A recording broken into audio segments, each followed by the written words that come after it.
Hi everyone, so in this video we're going to tackle another problem related to eigenvalues. In this case, it's going to be slightly different from what we studied before, in the sense that the equation we are going to solve is in a continuous version. So this is a continuous version of a homogeneous problem. You see there's no right-hand side. The problem that we are going to tackle is linear, and so it definitely resembles what we already treated before.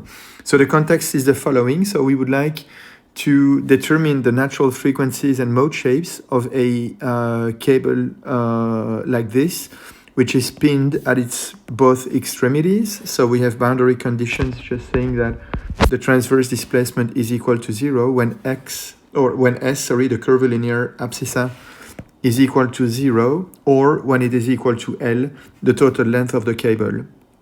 Then the governing differential equation for this problem is the following one. So standard cable theory actually would show that the transverse displacement V, transverse to the chord of this cable, is modeled by this differential equation. So mass per unit length multiplied by acceleration plus the tension T in this cable multiplied by the second derivative of the transverse displacement is equal to 0. All right, and in this problem, which is, by the way, a problem that's been asked during the exam at the June 2018 session, we are asking ourselves what could be the influence of a small added mass in the span. So it means that we are adding here a small mass m in this problem at a certain abscissa S0, and we would like to determine the influence of this mass on the natural frequencies. And also, of course, we could extend the study to the mode shapes, but that's something that's not been asked. All right, so the governing equation is as follows. So instead of having just the mass mu, which has units kilograms per meter, we have an additional mass m. Should rather put it like this. We have an additional mass m with a mass in kilograms, of course. And this enters in the governing equation by means of a Dirac delta function, all right? So this is Dirac delta function. And so meaning that we do combine, I just remind you in case this is not something too familiar. We have a mass here in kilograms per meter. We have a mass here in kilograms, and the Dirac delta function has units per meter. All right, so that we can indeed combine them. I just remind you, in case this was not clear in your mind any longer, that the units of a Dirac delta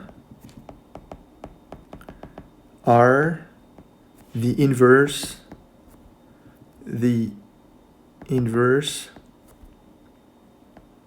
of those of its arguments. All right, and so if you want to understand this is quite easy. Just come back to the fundamental property of a Dirac delta function. Just remember that this is a function that is equal to 0 everywhere. So delta S minus S0 is equal to 0 for any value of S, which is different from S0. And at the same time, the integral over R of any function of S, which is smooth enough in the neighborhood of S0, multiplied by S minus S0, is equal to the value of that function at S0. All right. So we don't want to write it, of course, because this is not something we can write formally, but in fact, the function is equal to infinity somehow, or the limit as S tends to S0, in fact, does not exist because the function here is not a continuous function. And this is why we just reproduce this Dirac delta function as a vertical arrow,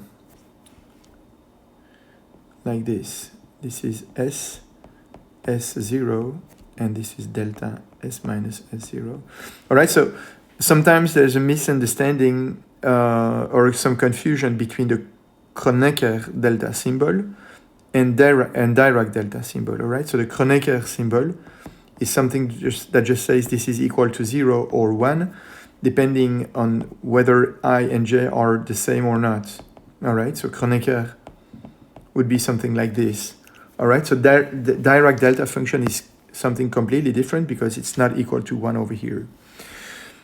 And so if you degenerate this property by choosing the function f equal to 1, for instance, you see that the integral of the Dirac delta function should be equal to 1. 1 has no units, s has some units u, and so in order to have the right units after the product, should be the units of the inverse of u. All right, so delta, the Dirac delta function has units. Okay, this is quite specific, right? Because if you want to, for instance, compute the sine of an angle, the result has no units, but the Dirac delta function is something that has units at the end of the day. All right, so this was just to say that the governing equation is changed as given in the statement. That's something you should not worry too much, because that's been given in the statement of the problem you're supposed to solve. All right? And so something is said is that the mass that we add is a small mass. So if this is a small mass, we need to put this explicitly into the governing equation, which means that we need a dimensionless version of that equation. And that's the first thing we need to do, write a dimensionless version of the problem. All right, then we're going to study the unperturbed. Okay, that's fair, of course, to tell you to do it, because that's in principle something you should do just on your own, determined based on that eigenfrequencies and mode shapes. Then that was a very nice hint from me. I just told you, show that the eigenmode phi and its second derivative are orthogonal. All right, that's going to help, of course. And at the end of the day, we need to determine the influence of the small mass on the natural frequency. So on all omega k's, how are they affected by the additional mass? And the final question was, show that some modes are not affected at leading. Which ones and why? All right. So we're going to tackle all those questions one at a time. Okay, so first, we need to write a dimensionless version of the problem. It's always probably a good idea to start with units of the different quantities we have in this problem. So we have a length L, we have a mass per unit length mu, we have a localized mass M, we have the tension T in newtons, which is a mass times an acceleration. And then we have the position of the mass in meters. And then, of course, we have V, the unknown, X and T, the independent variables. All right, so I hope you had a chance to watch the video A3 about how to write a dimensionless version of a problem. And if you do so, then if you did so, you'll certainly remember that the first thing we need to do is to have a look at the independent properties of the problem, independent variables of the problem. All right, and then naturally everything should come out, and we should get the dimensionless version of the problem. If you're smart enough or if you're clever enough, of course, there are shorter ways to do. I'm just showing here how you can do if you just don't know where to go in this problem, and if you want to end up with a clear dimensionless version of it. All right, so we need to find a characteristic value for x, we need to find a characteristic value for t, and we need to find a characteristic value for v. Okay, let's discuss them right now. Characteristic value for x, I use S, the curvilinear abscissa. So we need a characteristic value for the curvilinear abscissa S, okay, which is straight because we assume in this case the equation we have here is a small sag equation. It's been linearized, as you can notice. So S curvilinear, or the chord abscissa, is quite the same. What are we going to use? S is the abscissa that is running from 0 to L. Of course, we're going to use, think a second about it, but of course we're going to use the length L of the cable in such a way that we can redefine a dimensionless abscissa, which is Xi, S over S star, S over L. We're going to redefine a dimensionless time, tau, T over T star. Can we construct time based on what we have here? Oh yes, definitely. Look, we have time here in the quantities of the problem. We need to simplify out with a mass somewhere. So we should either divide by this or divide by that. All right. Remember, one of the rules that we've seen together in this generic video was that you should refrain from using the small quantities in the scaling. All right. So at least at first. So this one is involved in small quantities. So we should avoid this. So definitely the characteristic time T is something that should be composed of the tension in the cable T and the mass per unit length. All right, so if we compute T over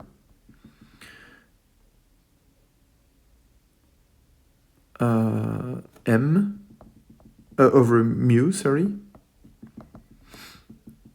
this will be kilograms multiplied by meters over second squared divided by kilograms and multiplied by meters again. So we have squared meters over squared seconds. So we need a squared length to make it dimensionless. At this point, we have two quantities that could be used, L or S0.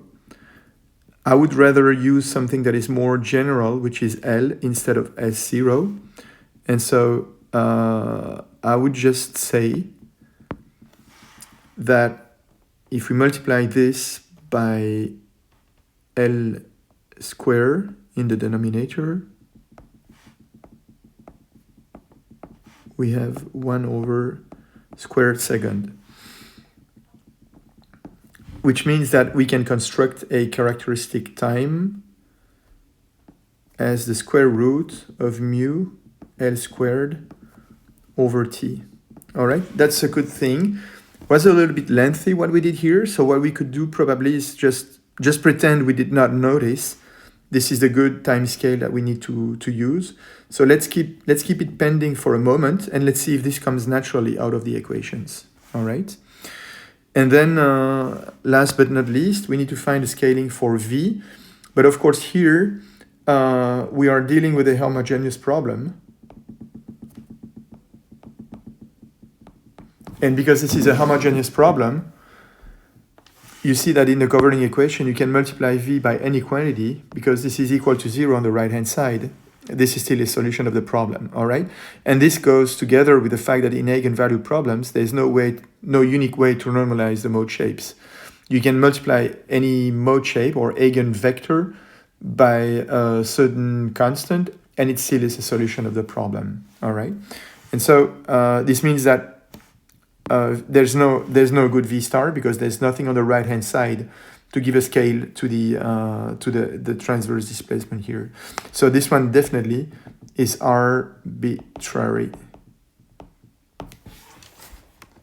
All right, so let's push this first in the governing equation. So we'll have mu multiplied by plus m delta S, which is Xi L, minus S0, I think it totally makes sense to redefine S0 over S star as a xi0. All right, so this will be S0 over L, meaning that S0 is xi0 times L. All right, that's for the first coefficient here. Then we need to multiply this by the second derivative of v with respect to time. So this is, let's call y of xi and tau. Let's call it v of s and t over v star. All right, meaning that v is equal to v star times y.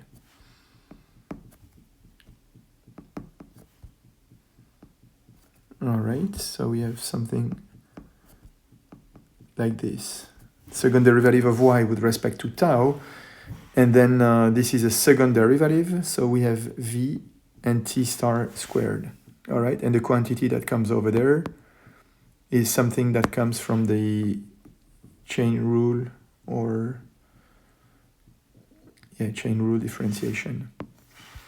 Then minus t times the second derivative of v with respect to space, and because the space scale has been identified, this is what we end up with. All right, and so in this equation we see that we can definitely divide left and right by v star, which was arbitrary, as we said earlier. Then what can we do? We can say we also probably need to remember that this can be transformed. All right, so remember that the units of a Dirac delta function are the inverse of the units that we have inside. And so if you want to take L, the length of the beam, out of the Dirac operator, it's a stretch that you do operate on the Dirac delta function here. And if you want to stretch it, then it becomes 1 over L times delta xi minus xi0. All right, so what we can do here at this stage is probably try to divide everything by this quantity here, all right, which is fixed. I have some freedom. I still have some freedom in choosing that one, okay? So I'm going to divide left and right by that quantity in order to make sure this one comes with a unit coefficient. All right, so I will simplify out later. So we have L squared over T multiplied by mu. I will factor mu out. Mu multiplied by 1 plus m over mu L delta xi minus xi0. This is multiplied by 1 over t star squared. We have the second derivative of tau with respect to y, and this is equal to the second derivative of y with respect to xi. All right. So then here, what can we do? Remember, we have some freedom because we haven't chosen t star yet. And this one can be chosen in such a way that this is equal to 1. All right, this is going to simplify drastically the equations. Use your freedom, use freedom, and choose this equal to 1. All right, which means that t star, and this comes naturally from the equation, t star is nothing but the square root of mu L squared over t.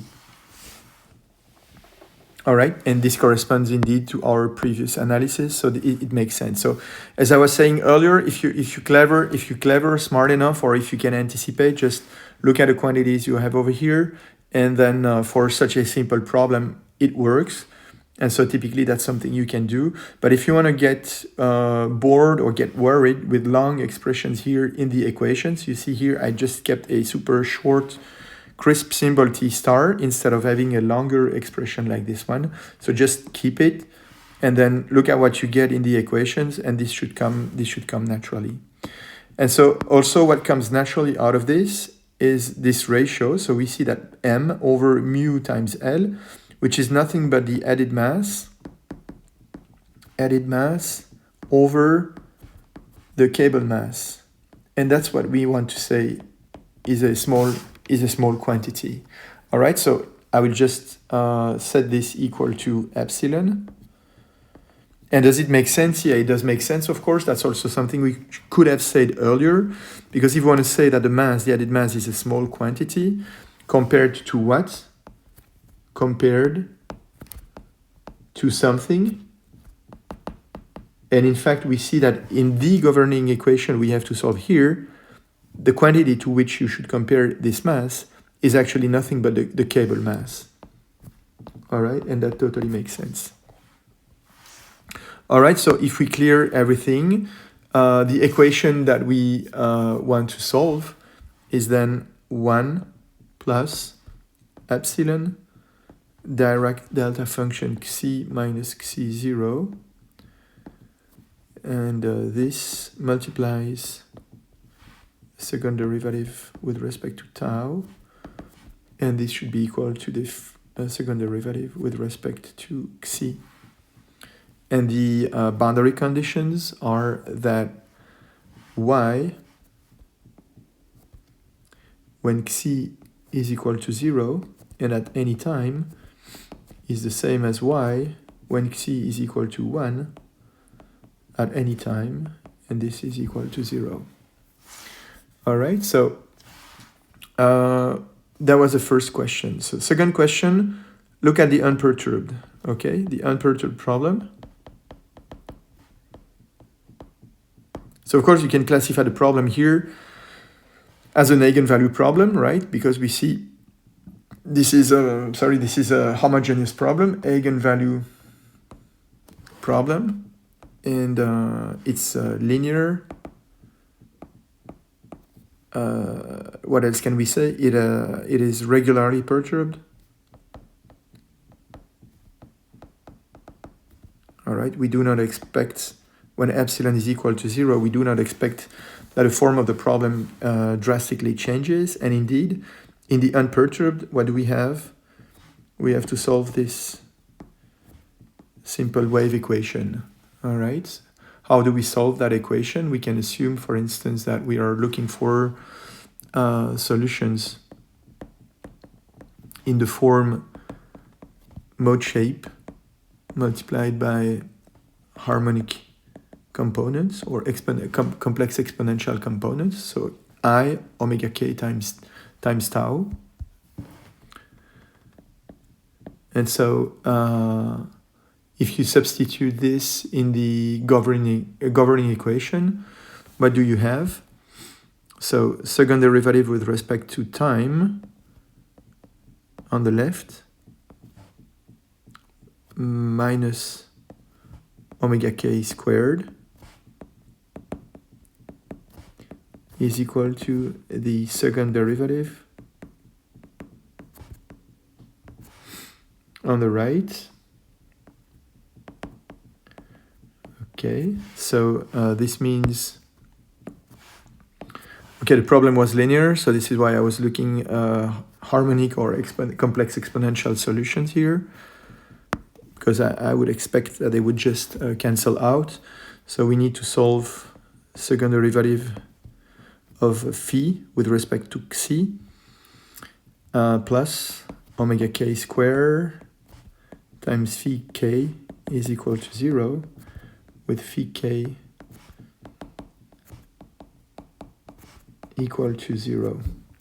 All right, so the solution here, phi k is a times sine omega k xi plus b cos omega k xi. Okay, that's the general solution of this differential equation, which is linear, right? So you use standard calculus to get that. If you look at the boundary conditions, then you just figure out that the second term should definitely vanish, which means that b is consistently equal to 0. Okay, otherwise there's no way you can satisfy the boundary conditions. And you remember this is an eigenmode, so it can be scaled up to any scaling constant. And so we can decide here to choose a is equal to 1. Okay, that's a personal choice, because there's no way to determine this quantity. All right, and indeed now if you replace xi in that equation by 0, you get the sine of 0, so it satisfies the boundary condition.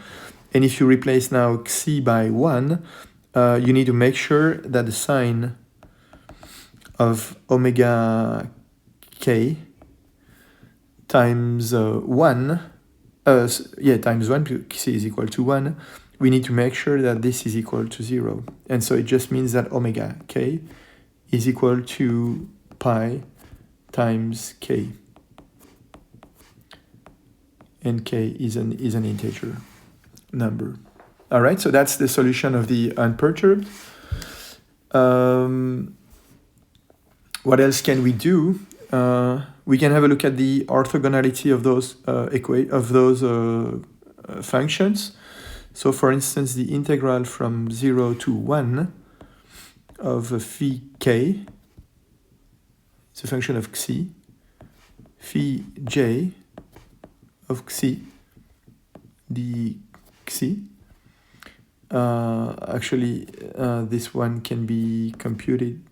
This is the sine of omega k, so pi k xi sine of pi j xi d xi. This is 1/2 multiplied by delta kj, and this time this is the Kronecker delta symbol. All right, meaning that when k is equal to j, the result is 1/2, and when k is different from j, the result is equal to 0. All right, if you want to demonstrate this integral, which you might not be familiar with that, you can use definitely Carnot's formula. Okay, and just a way to understand this or to figure it out is that just consider when k is equal to j is equal to 1, it means that this is just twice the same function here. So from 0 to 1, this is the mode shape we have.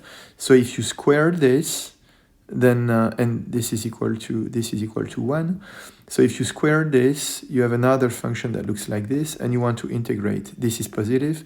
The integral over here is just 1/2. All right. Although the integral of the rectangle there would be 1. And if you consider now k different from j, for instance, this is k is equal to 1, and this is j is equal to 2, k is 1, and j is 2, you see that if it's well represented here, you see that there is a compensation on the left and on the right, positive and negative values that are multiplied by something that is always positive. Well, this of course will produce 0. Okay, and if you do the math, it turns out that no matter what you choose for j, as soon as it's different from k, the result of the integral is equal to 0. So there will be many compensations. All right, what was said in the statement is that we could have a look at the orthogonality properties of phi k and its second derivative. All right, so if I reproduce now the same with the second derivative of j, then we're going to end up with the same integral, right? Because the second derivative of the sine function is still a sine function. So we'll have, the second derivative with respect to j. So omega j squared will just pop out, and we should end up for sure with the same equation as the one we had just above.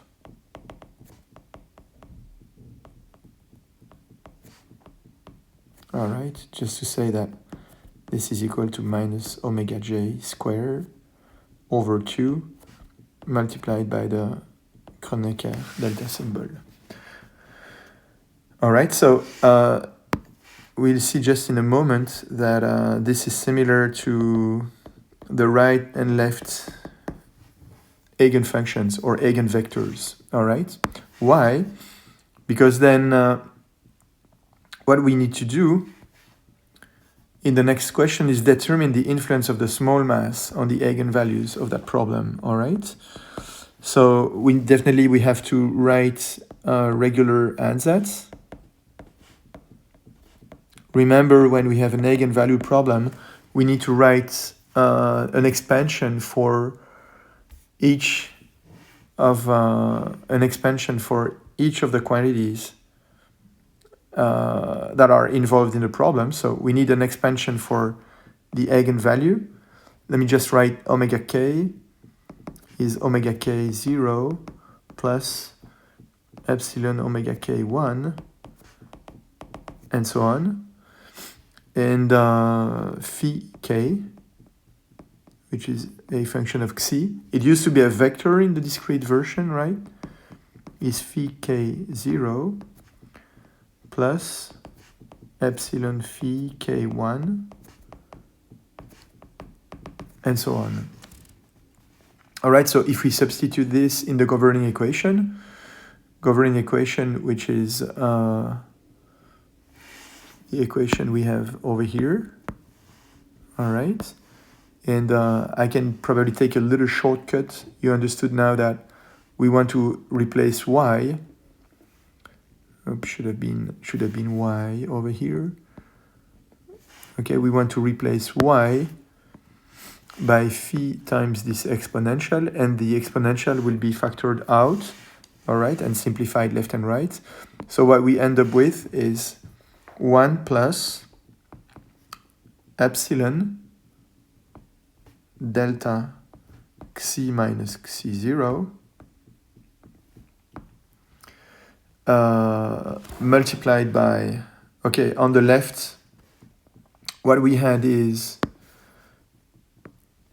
minus omega k squared and phi k, all right, so minus omega k squared multiplied by phi 0, phi k 0 plus epsilon phi k 1. All right, and this on the right hand side is equal to the second derivative with respect to space, epsilon phi k 1, and what we dropped are terms of order epsilon square. All right, and so what do we do now? As usual, we use the fact that the problem needs to be satisfied at each order separately. So at leading order, of course, no big surprise, this will drop, this will drop, this drops, and what we end up with is omega k squared times phi k is equal to the right hand side. All right, so omega k 0 squared times phi k 0 is equal to phi k 0 second derivative and a minus over there. All right, so this is second derivative plus omega k 0 squared is equal to 0. And that's the unperturbed, of course. So the solutions are omega k 0 is equal to k pi, and phi k 0 is equal to sine of omega k 0, which is k pi times xi. All right, we can put it like this. That is the leading order solution is the unperturbed because we have a regular problem. Okay, order epsilon, the next order equation. We need to be a little bit more careful. So on the left, what do we have? We have this epsilon times omega k 0. So minus omega k 0 squared times delta xi minus xi 0. Then there will be, from here, there will be a double product in omega k, 0 omega k1, which will produce epsilon. All right, so minus twice omega k0, omega k1. All of this is multiplied by phi k0.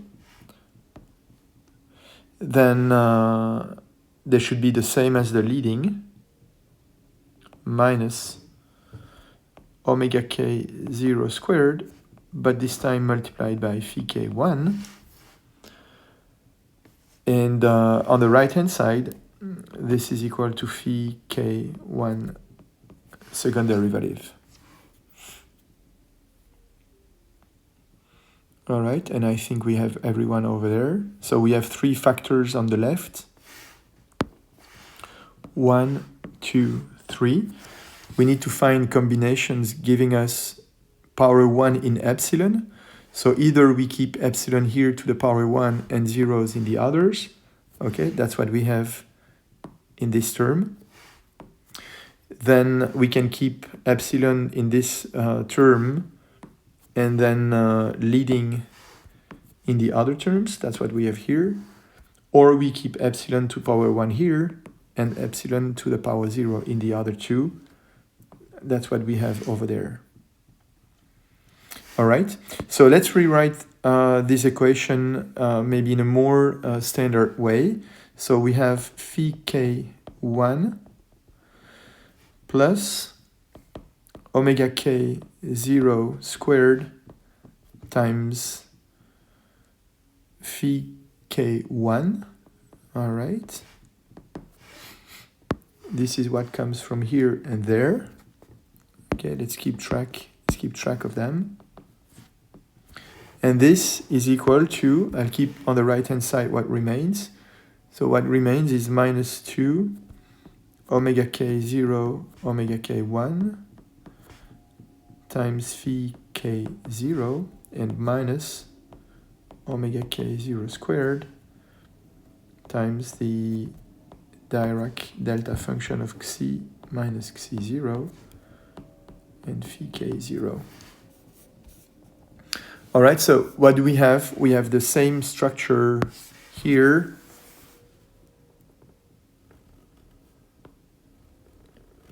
As the one we had at leading order. All right, we have the same operator, but instead of applying this operator on phi k0, we apply this on phi k1. All right, this is exactly similar to what we had in discrete versions, where we have a minus lambda 0 I times phi 0 at the leading and phi 1 at the next order. All right, this is something that is quite similar.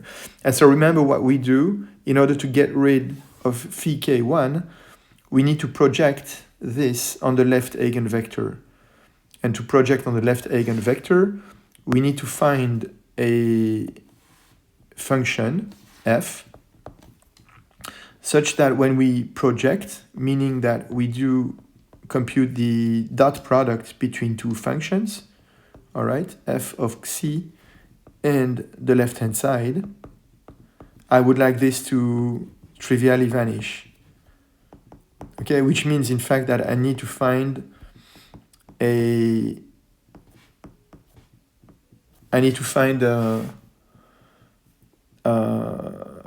function f that is orthogonal to the eigenmode shapes phi k 1. to orthogonal to the problem, to the operator, which is a minus lambda 1 I, in this case, second derivative of something plus omega k squared plus that something, and we would like this to be equal to 0.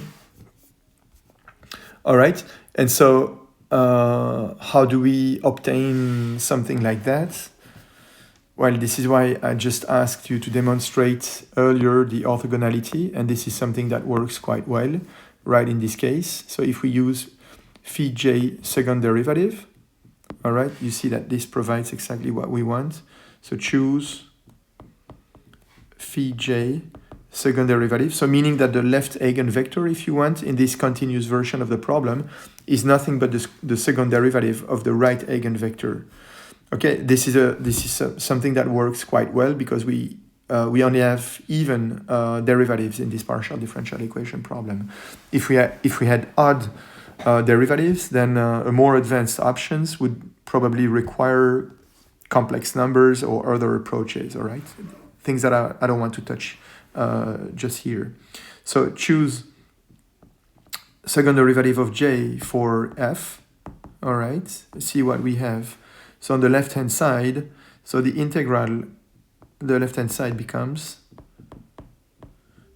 the integral from 0 to 1 of phi j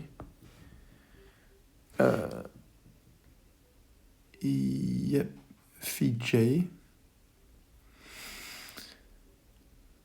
and I will even choose phi k second derivative, which is good for what we need. K0. Because this is the one definitely that is associated with this operator, and in that operator we have omega k0. All right, so we have this quantity first.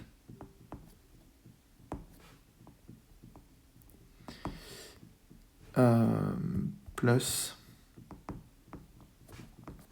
0, 1 phi k0 second derivative multiplied by omega k0 squared, and then phi k1.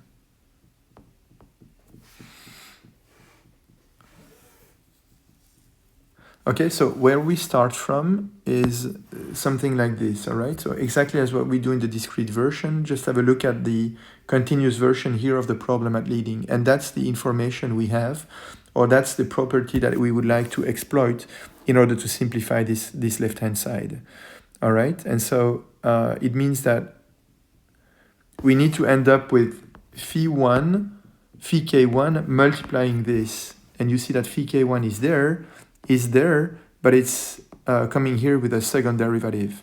And the only way, of course, to recover phi k1 with a first derivative will be to integrate this by parts.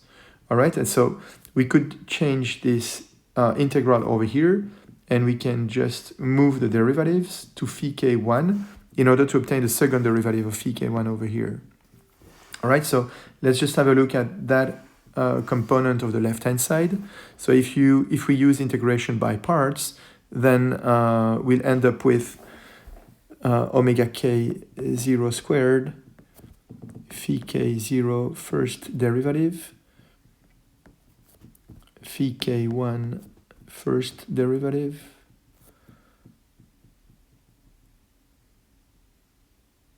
no derivative of phi k1, and this needs to be integrated from 0 to 1 minus integral from 0 to 1 omega k0 squared omega k0 first derivative omega k1 first derivative. What can we say? This is equal to 0 both when xi is equal to 1 and xi is equal to 2. All right, so because of boundary conditions, this term actually vanishes. And then if we integrate what we have on the right, again, once by part, in order to get rid of the derivative here and make sure we can push it on phi k1 first derivative there, what we have is another integration by parts. So omega k 0 squared, omega k 0, and then omega k 1 first derivative plus integral from 0 to 1 omega k 0 squared, omega k 0, omega k1 second derivative. All right, and again, because of boundary conditions, we see that this term here, this factor, vanishes both for xc is equal to 0 and 1, meaning that this vanishes. All right, so what we are left with is, let me just left-hand side becomes integral from 0 to 1 of phi k0 second derivative multiplied by phi k1, all right? That's what we have on the left-hand side, plus second term, omega k0 squared times phi k0, and again, second derivative of phi k1. All right? And what did we end up with? Exactly what we want. And if you think of the discrete version of the problem, this is very similar to what we have. So we could recover the leading, which is the unperturbed problem, multiplied by the eigenmode of the first correction. And this is identically equal to 0. All right, so we are happy with this because this is going to provide us with an equation for the perturbation to the eigenfrequency. All right, so if we do the same then on the right-hand side, so right-hand side becomes, after projection, minus 2 omega k 0 omega k1, then we have the dot product of function f. All right, this is the second derivative of k0 multiplied by this phi k0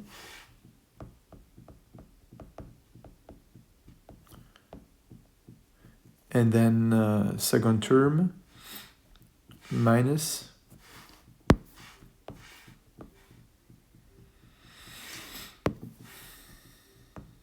omega k 0 squared Dirac xc minus xc0. There should be an integral now. 0, 1 phi k 0 and phi k 0 second derivative. All right, and this is equal to 0. So we just have now to replace by the expressions we have for phi k 0. Let's come back here to what we have at the top of the screen. We see that the integral of any phi k times the second derivative of phi k, j is equal to k, so that's equal to 1. So the result is minus omega k squared over 2. So we have minus 2 omega k 0 omega k 1 multiplied by minus, so this one becomes plus omega k 0 squared over 2 minus omega k 0 squared. Then here we can just remember that this is equal to sine omega k 0 of k pi xc. All right, this is what we have over here. And second term, second factor is the second derivative. So this is k squared pi squared times the sine of k pi xc. Okay, then we get it. All right, and so if we remember now the fundamental property of the Dirac delta function, all right, which is that the integral of any sufficiently regular function in the neighborhood of S0 multiplied by this Dirac is just the value of that function at S0, just means that the second integral here evaluates at the value of the integrand where xi is equal to xi0. So we have k square pi square sine square of k pi xi0. All right, and this is equal to 0. All right, so what can we do? We can simplify this 2 and 2, omega k0 square, omega k0 square, and then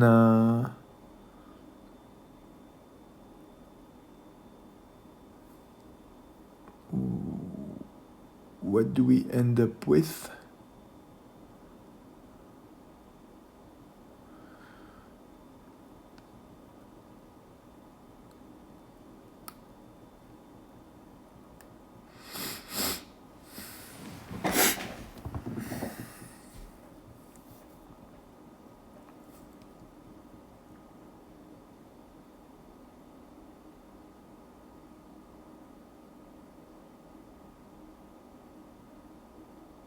Yep, what do we end up with? There's an omega, I kept omega k0 here, which now can be replaced by its value, so k pi, and this k pi will simplify with a k pi over there. All right, so at the end of the story, what do we have? We have omega k1 is equal to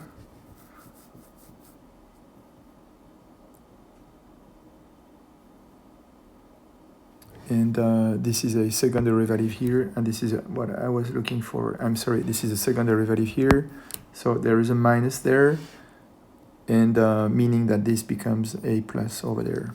Okay, back on track. So omega k1 is in fact minus k pi times sine square of k pi xi0.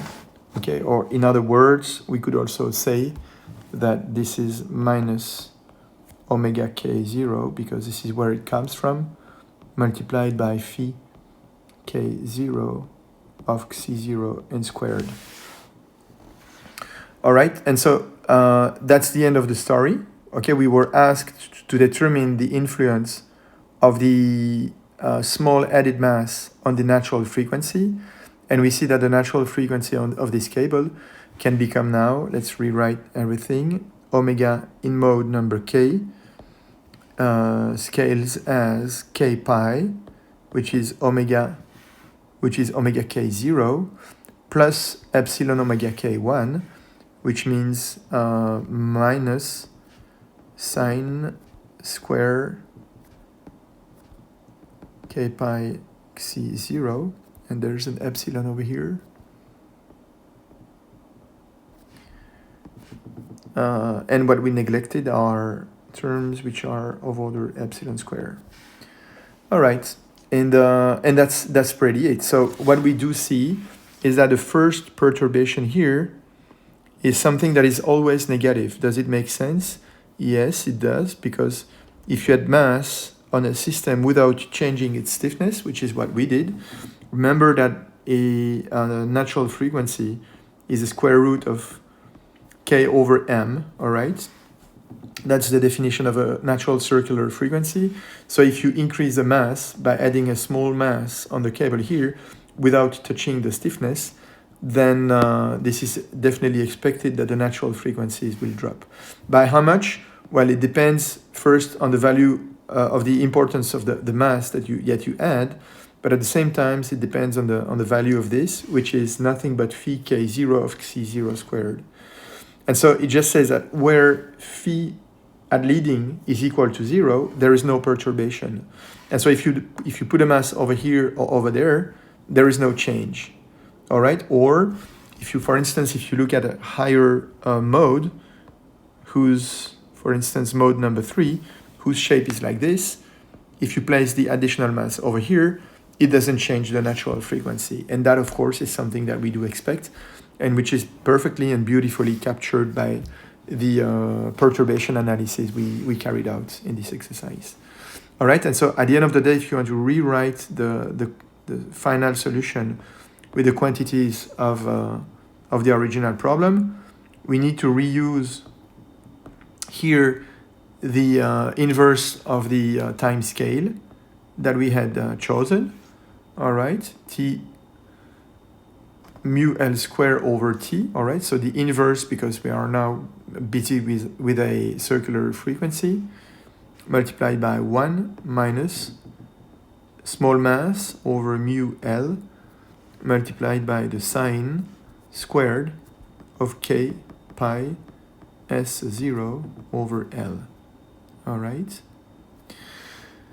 plus correction terms, that would be of order m over mu L squared. Right, and you see that it was quite interesting to use a dimensionless version for the equations, because again, we have something that is much shorter and much simpler as soon as we've done that. All right, so I hope you understood what we did in this exercise. So it was a continuous version of a discrete operation, a discrete eigenvalue problem. Keep in mind that whenever you have such problems, the first thing you need to do when it's a regular perturbation is to compute the perturbation to the eigenvalues, the eigenvalues, yeah. And to do so, absolutely, once you get the first perturbation equation, you need to make sure that you can project this equation on something that is orthogonal to what you have on the left-hand side, which is the same as what you have over here. And in this case, we just found that we need to use a second derivative of the mode shapes to get that. And that could provide us an equation where the only unknown was the first perturbation to the eigenvalue. All right, so if you keep this in mind, that's take-home message for this problem. I think we are set, we are good, and we can keep practicing with other exercises. All right, keep going, guys.